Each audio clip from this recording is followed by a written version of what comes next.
Hello students, in the previous class we discussed about what are the different types of sievers, right? What are the different types of sievers, right? We have the different types based on the shape and based on the material with which it is going to build, right? So in the based on shape we discussed that there are two types, one is circular, another one is the non-circular, right? Non-circular again divided into three types. One is egg-shaped or ovoid section, then semi-elliptical, then we have the rectangular. Okay, so then coming to the based on the material, we have the brick, concrete, RCC, vitrified clay, steel, then plastic, cast iron, like that we saw so many materials, right? But for today's class, we are going to see what is the design of sievers, right? How we are going to design the siever, right? So what is mean by siever design, right? So siever design is you need to find out what is its dimensions, right? In the dimensions we have both area as well as the length, right? If you are having a pipe like this, right? Right, it is a, if you are taking it is a siever, right? It will have some fixed length, right? This length will be depends upon the type of material it is going to construct, right? So vitrified clay will have one length, so some specified length. Then asbestos pipes will have one type of length. Then steel will have one thing. RCC will have one length, right? So it depends upon the material it is going to construct, right? So coming to the diameter, right? So now this is the regarding length. Again another parameter is area, that is cross sectional area, right? So cross sectional area means if it is a circular one, okay, we will have a diameter, right? Based on this we have to find out the what is the area. Area is equals to pi by 4 d square. It will be the area. Okay. So to fix this area, what are the different parameters required, right? How we are going to design the length, what is called diameter, how we are going to fix the diameter, right? So then finally what I was going to say, design means you want to find out the dimensions, right? Dimensions, that is area and length, right? So length will be fixed based on the material. Then coming to the area, this area will depends upon so many parameters, right? The first and foremost thing is discharge, right? Q, discharge Q, that is in meter cube per second, right? Meter cube per second, right? We are having a formula, continuity formula, Q is equals to A into V, right? Q is equals to A, that means cross section area of the pipe. V is equals to velocity of flow. This is area, right? A means area of cross section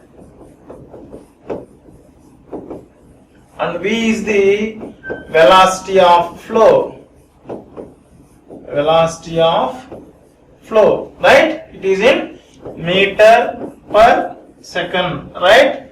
Meter per second. Okay. So now here the thing is the discharge Q, right? The discharge Q of a sievage we already calculated in the previous class, right? What is the discharge of sievage, right? It will be two things. One is wet weather flow and another one is the dry weather flow. And also this Q value will depends upon the population and rate of generation of wastewater, right? So many things it will be depends, and finally we will conclude the what is the total discharge Q, right? This is known value. Then coming to the next parameter, area we are going to fix. Now area we are going to decide, but another parameter is there to find out A, that is V value. V is velocity, right? This velocity will be depends upon the grade, right? Gradient, right? Normally, this siever pipelines are laid at some slope, right? So based on the slope, right? Based on other hydraulic parameters, the velocity of flow will be depend. By knowing to calculate these velocity of flow in the sewer pipeline, we are having different empirical formulas like Chere's formula, Manning's formula, like that. To have two important formulas. Based on that, we are going to find out the velocity V, right? That is velocity of flow, which is passing, which is what the water, the sewage passing in a sewer, that will have a one fixed velocity, that is called V, right? We have fixed known discharge value. So finally, we are going to know area of cross section of pipe required, Q by A. Okay. So sorry, Q by V. Okay. Q by V will get area in meter square. If it is a circular thing, area is equals to pi by 4 d square. Already A is known. Okay. So pi by 4 will send out that side, and finally we will get what is the diameter of the pipe in meters. Okay. So this is actually you are going to do in a case of design of sewers, right? So here we are going to see mainly concentrate on V value. What is the velocity of flow? Either it may be maximum, less, minimum, right? In the last class I already told that the velocity should not be low or it should not be too high, right? If it is too low, there will be a formation of sedimentation, that is silting. The particles will be settled in the pipe. If your velocity is more, right, what is going to happen? The water or sewage will take all the things, no? It will go and damage the pipe surfaces, right? Due to that, there will be scouring, there will be damage of sewer lines. That's why the velocity should not be too low or should not be too high, right? It will be in a averagely, right? So we need to maintain the particular velocity in a pipe. Okay. So in the complete design of sewers, we are going to know what is the formulas for velocity of flow, to measure velocity of flow, right? So what will be maximum and minimum velocity? Those things will be discussed now. Okay. Now, then here in the design of sewers, right? So in the case of separate sewage system, we already know that one pipe is specified for sewage, another pipe is specified for the storm water, right? So here this will be adopted in the modern days. In the modern days, we will have a one pipeline for sewage, another pipeline or open drains for storm water, right? So here the circular sewer pipes are laid below the ground level, sloping continuously sufficiently steeper ground towards outfall point, right? For circular pipes will be used in the modern days in a separate sewer system. Here the storm water drains, here we are using for sewage purpose. For sewage purpose we are having circular pipes, right? Circular pipes, it will be in underground, right? It will be in underground. And for storm water, right? For rainwater, we will see the open drains like canals, right? Which will be covered or it will be in open case. Here what is telling that for sewage collection, we are having a sewer pipes, right? Which are laid below the ground level, right? And then for storm water, drains are separately constructed in a rectangular trapezoidal surface. Okay. So it is suitable gradients and maybe covered or not covered. You can see covered drains or open drains. Okay. Now the sewer pipes are designed to carry maximum quantity of sewage. Since it is carrying only sewage, no, sewer pipes has to carry maximum. Same as even for this storm water, open channels has to carry maximum storm water, right? Maximum drainage discharge. Okay. The combined sewers are designed to carry. In the combined sewer system, we are having only one pipe, right? It will carry both sewage as well as the storm water, right? That has to carry. Okay. Next we will see what is the difference between design of water supply and sewage pipes. Okay. Now listen very clearly here. In case of water supply pipe, right? Another one is sewer pipe. Okay. The first and foremost thing is, in case of water supply, it is a pressurized flow, right? Pressurized flow, right? Water will be in a pressure, completely the pipe will have completely filled with water. But in case of sewer pipe, right, it is designed as a, right, open channel, right, open channel flow, right? In open channel flow, you can see here, if I taking in a sewer pipeline, the flow will be up to some depth only. Remaining area will be lead as a freely. At this point, you will have a atmospheric pressure. What pressure? Atmospheric pressure. Here we will have a more pressure, right? With what pressure you are pumping water, no? That pressure will be there in the case of water supply, since it is a pressurized flow. Here it is non-pressure, it is like open channel or free flow, right? The water which is flowing in a open canal or a stream like a river, that type of flow will observe in case of sewer pipeline, right? Then in case of water supply pipe, you can make your water pipes like this, whatever up and downs you want, no? Since it is a pressure flow, no? So with some pressure it is moving. With what shape you are going to make a water pipeline, the water will flow up and downs, right? But in case of seaways, right, the pipelines will be laid, right? Since it is atmospheric pressure, there won't be any pressure to cause flow, right? There won't be any pressure to cause the flow. So next thing what we have to do, we need to create a gradient, right? Gradient from this point to this point, there should be some level difference.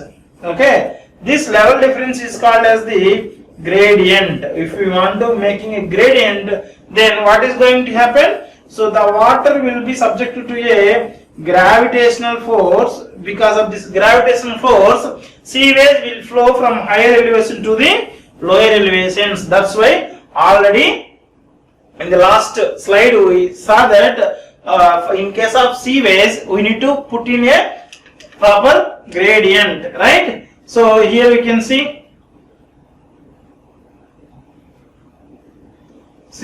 steeper gradients. Steeper gradients means from sloping, that slope will be there, okay? That's what is going to take. We have some gradient. Since here the flow will be caused by the gravity only. Due to gravity only, the flow will occur in a open channel as well as in the sewer pipe. But in case of water supply or pressurized flow, with pressure, with pumping, we are using a pump to pump the water. Because of that pressure, it is going to flow from one point to another point. But in case of open channel flow or seaways, sewer pipeline, since it is a atmospheric pressure, right, the flow has to take place from higher gradient to the lower gradient. We are going to make some slope, then only water will flow due to gravity, right? So another difference is, here in case of water supply, we are going to send very pure water without having any other unwanted substances. But in case of seaways, in the sewer pipeline, it is carrying much more things, right? It may have food material, it may have all dirt, right? All garbage, paper, plastic, whatever, what it not. So many things will be there, right? So due to that, we have two problems. The first problem is, if the water is flowing in a sewer pipeline with slow velocity, right, with less velocity, the all particles will get settled. That is called as the silting or sedimentation. If that particular material is moving with a high velocity, it will scour the surfaces surrounding that sewer surfaces will get what is called scoured, right? The what is called surface will get damaged, right? Now we will see one by one. The first point I will told that in case of water supply pipes, it will carry the pure water, but in case of sewer pipelines, it will contain all organic and inorganic solids, which will cause the corrosion of the material. Then coming to the second thing, here the velocity is higher than self-cleaning velocity is not essential. Okay, normally whatever velocity you are maintaining, we will maintain in case of water supply. But in case of sewer pipelines, right? So we need to avoid deposition of solids in the pipe. We need to maintain some self-cleaning velocity. Minimum velocity should be maintained in the case of sewer pipelines to avoid the silting and sedimentation. Then coming to the third point, here the water will be under the pressure. Hence, pipes can be laid up and down. So already told that we can maintain pipe like this in case of drinking water thing. But in case of seaways, right, the flow is carried out by only gravity. That's why we need to maintain some gradient. That means from higher elevation to lower elevations only water will flow in case of seaway, right? Then coming to thing, fourth point, these pipes are flowing full under pressure. We already know that water pipelines will flow under the full, but in case of sewer pipelines, it is a open channel flow, right? In case of sewer, it is a open channel flow. The pipe should not go in a full, right? So since what is the reason behind this means, right? So if it is carrying under the gravity only, right? We know that the flow is carried by the gravity. If these pipes are got full, no, right? The flow may not be easy, right? To maintain easy flow in the sewer pipelines, the pipes should not be full. It should have some empty. Then only flow will take place very easily. Otherwise, if it is carrying full, no, water may not flow very easily, right? Because of that reason, it should carry partial full, right? At the maximum discharge, right? This extra space ensure non-pressure gravity flow. This will be minimize the leakage from sewer from the faulty joints or cracks. That may be the another reason. One is flow cannot be takes place if it is completely full. Second thing, if flow is takes place in completely full, no, wherever cracks are there, wherever joints are there, the seways get leaks. Since it is not that much stronger compared to the water supply pipelines. These are the differences we can say from this thing. Okay. Next we will see the hydraulic formula for flow velocities. Already I told that to design any flow pipe, sewer pipeline, we are having formula called Q, the continuity formula. Q is equals to A into V. Q already we know, A we are going to find, and we need to calculate the V velocity, right? To know this V, we are having different empirical formulas. Here, the sewers and drains are generally designed as a open channels, right? This we know. This is important point. Except in case of inverted siphons. If it is an inverted siphon, here we will have a pressure, full pressure, and some cases we are going to pump seways from low level to the high level using a sewer pump. In that case also, it may not be a open channel flow. In that case, it will be a pressurized flow. Except these two cases, remaining all times, the flow which is flowing in a sewer pipeline, it is a open channel flow. Then various empirical formulas which have been suggested for determining the gradients necessary to obtain design velocity values. We have different empirical formulae, right? Now we can see the first formula is Chase's formula. This is most important formula, right? Here the velocity of flow in meter per second, V is equals to C into root RS. What is V is equals to C root RS, right? So now here V is velocity of flow of seaways in meter per second. Then R is the hydraulic mean radius. Hydraulic mean radius. This is given by area by perimeter. Area by perimeter. If it is a circular pipe, for circular pipe, area is 5 by 4 into d square divided by perimeter is pi into d. Right.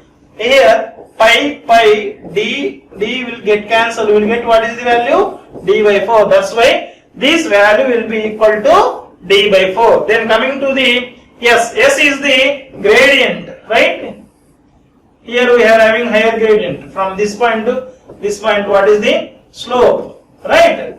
This is hydraulic gradient. The difference between these two things is called slope. This is the hydraulic gradient. Normally it is equals to ground slope for uniform flows, right? Pipe will be laid like this. That's why we are taking as a slope. Then coming to the C. C is a constant called Chase's constant. It will depends upon size, shape of the pipe or roughness of the surface, hydraulic characteristics, right? So this will be determined based on Kutter's or Bazin's formula, right? After determining this V value, we are going to substitute in the continuity equation and we are going to find out what is the area of that particular pipe section. From that we are going to find out what is the diameter of the pipe. Okay. Now we will see what are the two different formulas which is used to find out the Chase's constant, right? The Chase's constant C can be calculated by the two formulas, that is Bazin's formula and another one is the Kutter's formula, right? According to Chase's formula, capital C is equals to 87 divided by 1 plus K by root R, where K is the Bazin's constant. We already know that if it is hydraulic mean depth in case of open channels, if it is a circular pipe, we are going to require mean radius, right? Then coming to the Kutter's equation, capital C is equals to 1 by N, right? N is the rugosity coefficient plus 23 plus 0.00155 divided by S. S is the bed slope, already we know that, divided by 1 plus 23 plus 0.00155 divided by S into N by root R. These equations we already studied in the case of WRE, what is called hydraulics in the second year, second semester, right? So we have here N is the coefficient of rugosity, S is the bed slope, R is the hydraulic mean depth in case of open channels, otherwise it is hydraulic mean radius. Okay, these two are the equations. The second thing in a second important formula is Manning's formula, right? Manning's formula is V is equals to, right? V is equals to 1 by N R power 2 by 3 S into half. S to the power of half, 1 by 2, right? Here N is the, already we told that rugosity coefficient depends upon the type of channel surface, whether it is a steel, whether it may be a brick, whether it may be a what is called a tile, right? Different material will have different N values. Then R is the hydraulic mean radius, already we saw that. S is the bed slope. Okay, so for circular pipes it will be D by 4, right? Next, another formula is Crimp and Burgess formula. According to this, V is equals to velocity in meter per second is equals to 83.5, okay, into R to the power of 2 by 3 S to the power of 1 by 2. So all the terms we know, right? Now the next formula is Hazen-Williams formula. This formula already we saw in even water supply also. Here V is equal to 0.85 C into R to the power of 0.63 S to the power of 0.54. Here C is the coefficient whose values depends upon the roughness of the channel, right? So these are the different formulas used for the determination of velocity V. Okay, now I am going to conclude in today's class, right? So in today's class we saw that what is the design of sewer. What is the design of sewer? Okay, so design of sewer means we are going to find out what is its dimensions, right? What is its dimensions? To find out dimensions of a sewer, we have a continuity formula Q is equals to A into V. Q already we designed what is the amount of sewage discharge will come into the pipe. Then we don't know what is the A, that this is the value we have to calculate. Then V is the velocity, okay, we have to find, right? So already next we saw what is the differences between drinking water pipelines as well as the sewerage, right? Pressure flow, right, or open channel flow. What is the differences, okay, between sewer lines and drinking water pipelines we saw. Then we saw what are the different empirical formulas there for the to calculate V, right? Empirical formulae to calculate capital V value, right? To calculate V value we have Chase's formula, Manning's formula, right? So Haley-Williams formula, then other formula also you are having, but among these Chases and Manning's equations are very important. We will have a formulas based on the Chases and Manning's equation. Okay, thank you.